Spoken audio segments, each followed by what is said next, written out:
Assalamualaikum warahmatullahi wabarakatuh. Perkenalkan, nama saya Dita Anggriani dengan NIM 3122065, jurusan Manajemen, kelas B1 R2 Universitas Serang Raya. Hari ini saya akan menjelaskan mengenai analisis model bisnis dan pemasaran digital pada usaha donatur berbasis e-commerce. Hari ini akan membahas mengenai latar belakang, rumusan masalah, pembahasan, kesimpulan, dan saran. Kita langsung saja masuk ke latar belakang. Perkembangan teknologi digital telah mengubah pola konsumsi dan strategi pemasaran secara signifikan, termasuk bagi mahasiswa yang menjalankan usaha kecil. E-commerce menjadi solusi yang menawarkan kemudahan, fleksibilitas, dan peluang untuk menjangkau pasar lebih luas tanpa batasan tempat dan waktu. Bagi pelaku UMKM seperti kami, hal ini membuka jalan untuk bersaing secara adil di era digital. Dari pengalaman mengelola donatur, sebuah usaha kuliner berbasis pre-order yang dipasarkan melalui media sosial, dan dengan pendekatan digital ini, kami bisa tetap menjalankan bisnis secara fleksibel meski di tengah kesibukan kuliah. Oleh karena itu, penting untuk mengevaluasi model bisnis, strategi pemasaran, serta tantangan yang kami hadapi agar usaha ini bisa berkembang secara berkelanjutan. Rumusan masalahnya, yang pertama, apa yang dimaksud dengan e-commerce dan bagaimana penerapannya dalam bisnis kecil seperti donatur. Yang kedua, bagaimana struktur bisnis donatur menggunakan kerangka bisnis model kanvas atau BMC. Yang ketiga, strategi pemasaran apa yang diterapkan donatur untuk menarik dan mempertahankan pelanggan. Yang keempat, apa saja tantangan yang dihadapi donatur dalam menjalankan bisnis dan bagaimana solusinya. Yang kelima, bagaimana evaluasi dan peluang pengembangan bisnis donatur di masa depan. Pembahasan yang pertama ini ada konsep dasar e-commerce dan penerapannya pada donatur. Yang kedua, analisis struktur bisnis donatur menggunakan bisnis model kanvas atau BMC. Yang ketiga, strategi pemasaran yang diterapkan oleh donatur. Yang keempat, evaluasi penjualan, tantangan, dan solusi donatur.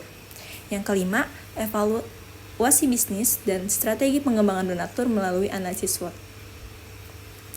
Langsung saja membahas pembahasan yang pertama, konsep dasar e-commerce dan penerapannya pada donatur. E-commerce adalah proses jual beli produk atau jasa secara online tanpa perlu kehadiran toko fisik. Nah, penerapan e-commerce di donatur seperti apa sih? Dalam usaha donatur, e-commerce diterapkan dengan menjalankan seluruh aktivitas bisnis secara digital, mulai dari promosi hingga komunikasi pelanggan melalui platform seperti Instagram dan WhatsApp. Sistem ini memungkinkan kami sebagai mahasiswa mengelola usaha dari rumah dengan efisien, cukup bermodalkan smartphone dan koneksi internet tanpa terbebani biaya operasional toko konvensional. Nah, profil usaha donatur. Kita mulai dari nama, donatur. Nama lur ini berarti teman, mencerminkan pendekatan yang akrab kepada pelanggan. Jadi donatur itu donat sedulur atau lur yang mencerminkan kita tuh akrab. Jadi agar pelanggan ini mendengar kata donatur tuh sangat familiar, dan apalagi ini bahasa Cilegon ya. Maksudnya bahasa yang orang-orang Cilegon pasti tahu. Selanjutnya, donatur ini merupakan usaha kuliner mahasiswa yang menjual donat dengan berbagai topping kekinian. Jadi bukan topping basic aja. Kita nih topping kekinian yang artinya tuh kalau di foto estetik dan tentu aja pasti enak seperti itu. Jadi nggak cuma bagus aja tapi rasanya pun oke. Target pasar donatur adalah pelajar, mahasiswa, dan para pecinta manis. Donatur ini menggunakan sistem pre-order mingguan agar produksi tetap efisien dan teratur.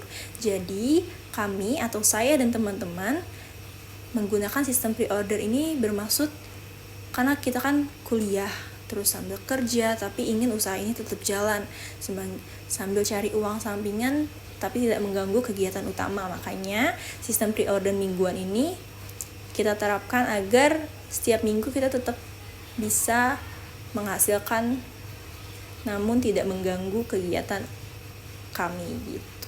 Seperti itu.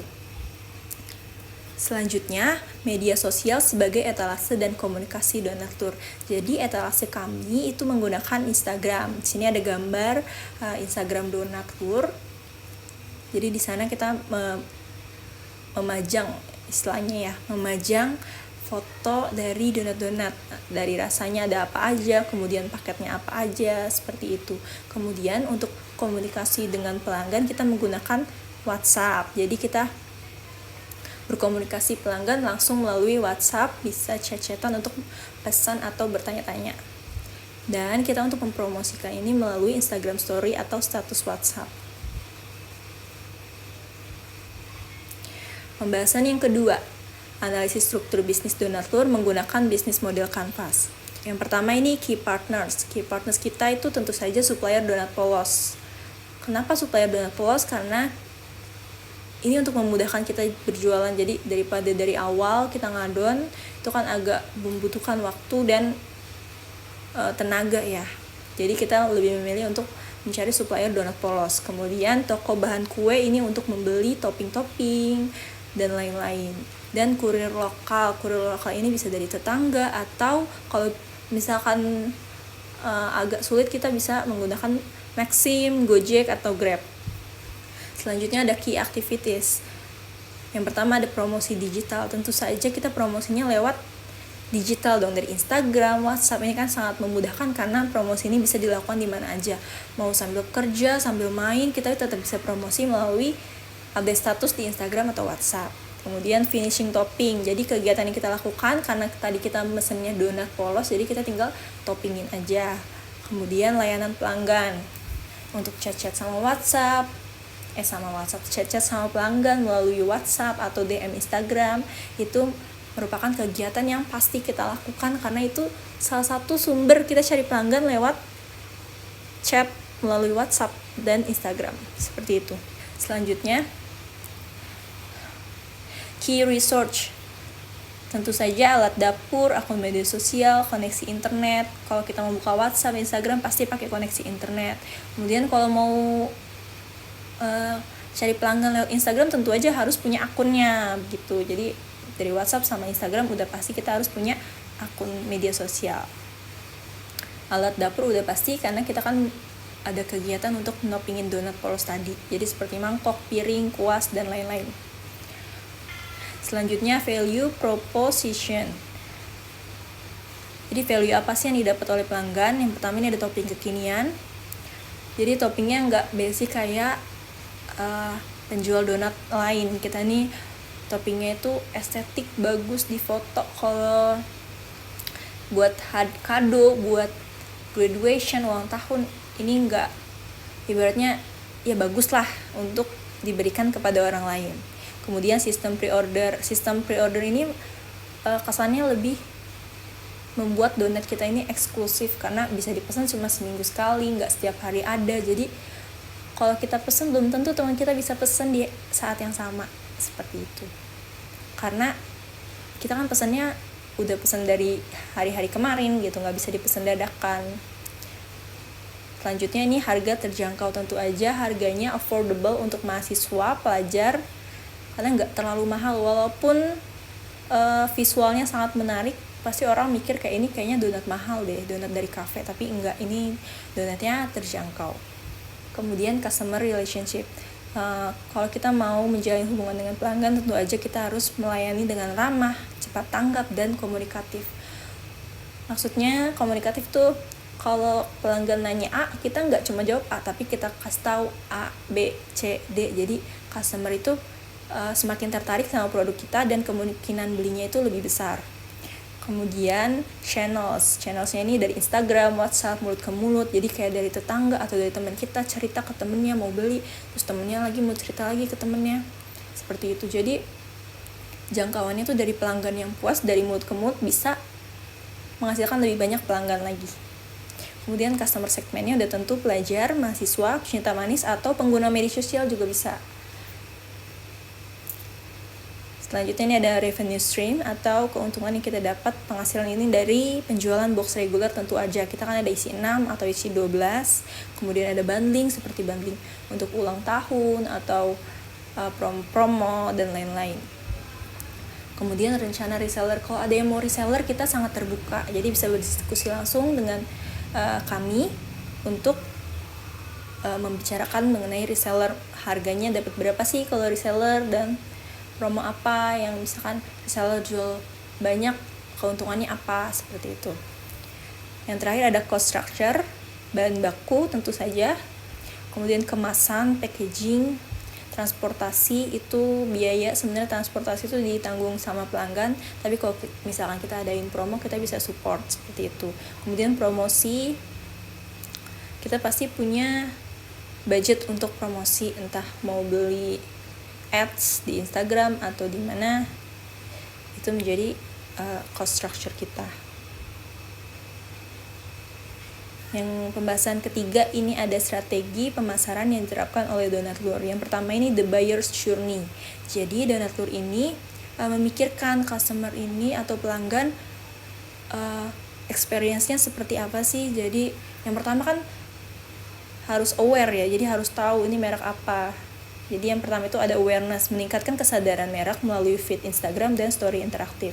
Jadi kita posting-posting feed yang bagus dan story yang interaktif ini supaya setidaknya yang follow akun kita ini tahu donatur ini jual apa, dan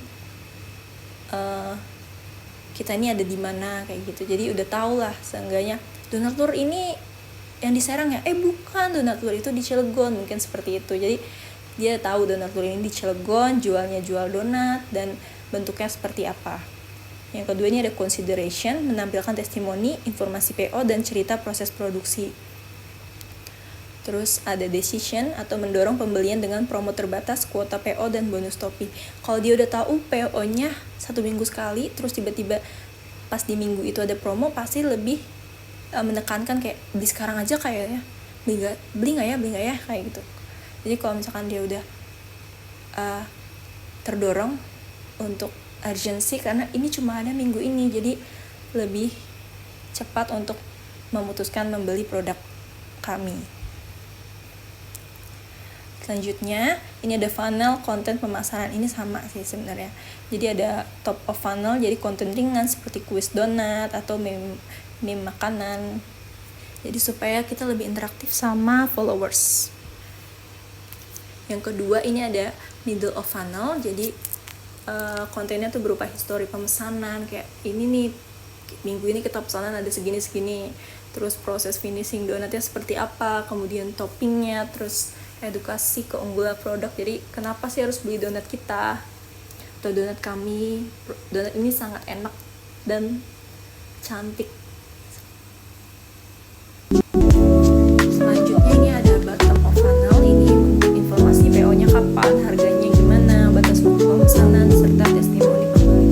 Kalau testimoni udah pasti ya, ini sangat meyakinkan untuk pelanggan, karena kayak orang lain beli katanya enak, coba kali ya, kayak gitu. Yang keempat ada evaluasi penjualan, tantangan dan solusi donatur. Jadi ini ada performa penjualan donatur dalam 1 bulan. Ini di minggu pertama, kedua, ketiga, keempat. Yang pertama ada 9 box, 11 box, 13 box, 15 box. Jadi ini menunjukkan kalau kita ini berhasil meningkatkan penjualan secara konsisten. Dan customer repeat order cukup tinggi dengan testimoni positif yang terus bertambah. Dengan top variannya ini ada coklat glaze. Ini bentuk varian coklat yang favorit. Coklat glaze donat yang lembut dilapisi dengan coklat glaze yang manis dan nikmat, dan berbagai topping yang menarik. Rasanya coklat tapi toppingnya bisa banyak, bisa mesis, bisa strawberry atau biskuit dan lain-lain. Selanjutnya ada tantangan dan solusi dalam operasional donatur. Tantangan yang pertama ini ada kapasitas produksi kecil, karena kita ini masih bisnis kecil, jadi belum bisa produksi dalam jumlah banyak. Kalau misalkan tiba-tiba ada yang pesen 1000, sebenarnya belum tentu kita bisa nyanggupi, tapi karena kita melihat tren ordernya naik, mungkin kita bisa meningkatkan kapasitas produksi. Dan solusinya ini kolaborasi marketing dan pemasaran. Iya, kalau misalkan orderannya makin banyak, pasti kita kepikiran untuk menaikkan kapasitas produksi.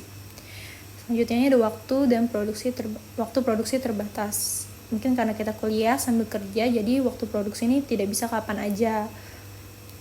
Nah, solusinya kita dengan menjalankan konsistensi jadwal pre-order tadi. Jadi mungkin dengan hari Kita buka PO dari Senin sampai Kamis di list, kemudian Jumat finalnya, dan hari Sabtu bisa dikirim.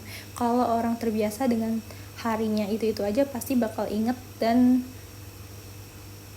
bakal pesen di hari itu, jadi nggak bakal kelewat seperti itu.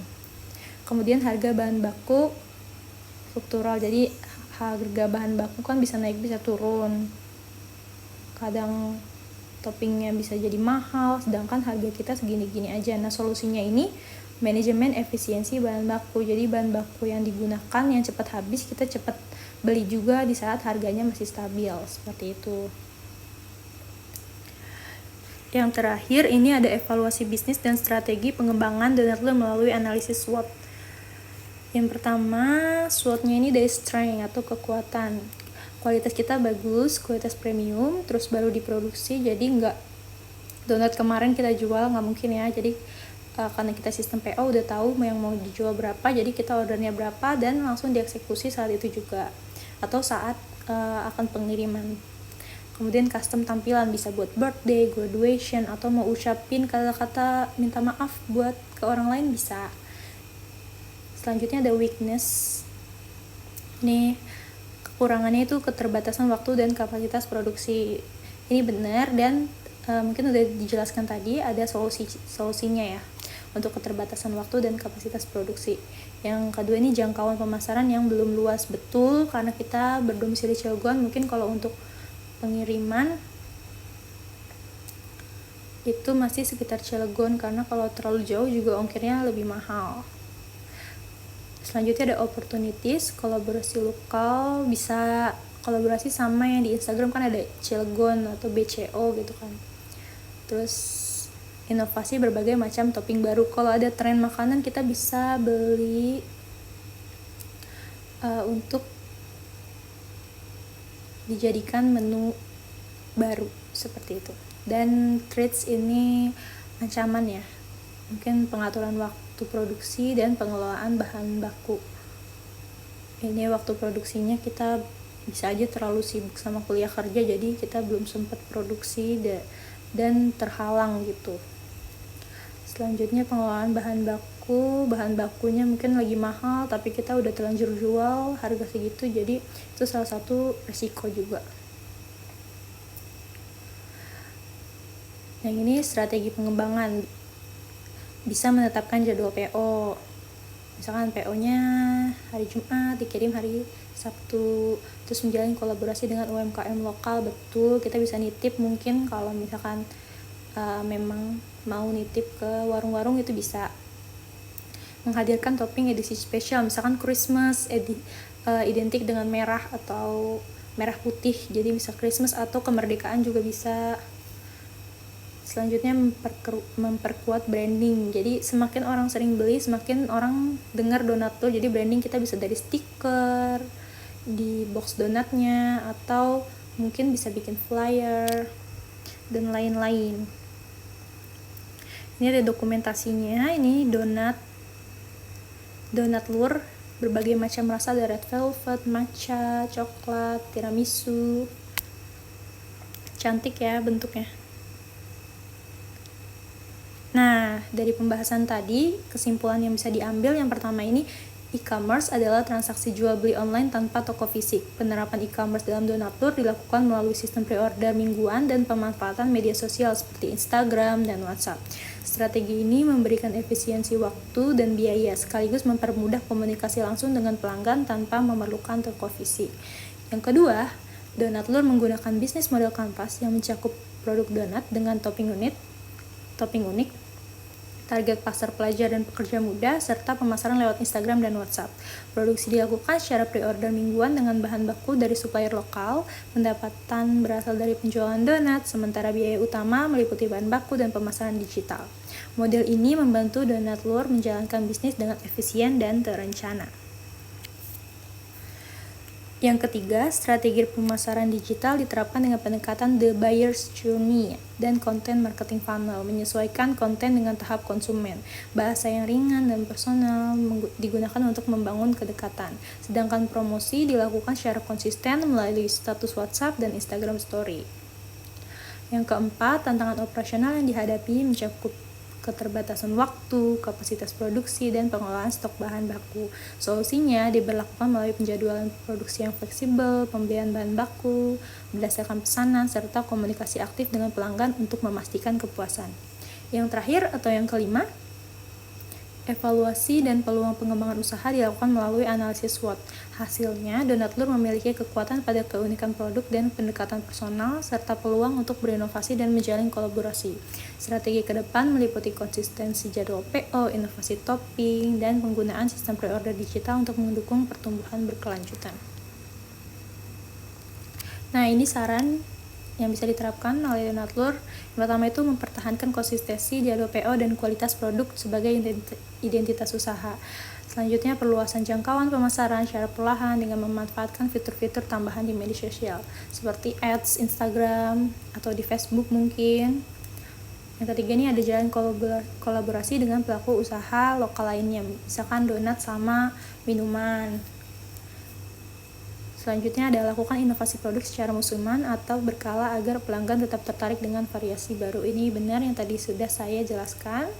Dan terakhir, bangun sistem pencatatan pesanan yang lebih rapi dan otomatis. Mungkin kalau pesanan sudah banyak, kalau manual lewat WhatsApp itu bakal bingung, bisa lewat Google Forms. Sekian penjelasan dari saya, Dita Anggriani. Kurang lebihnya mohon maaf. Wassalamualaikum warahmatullahi wabarakatuh.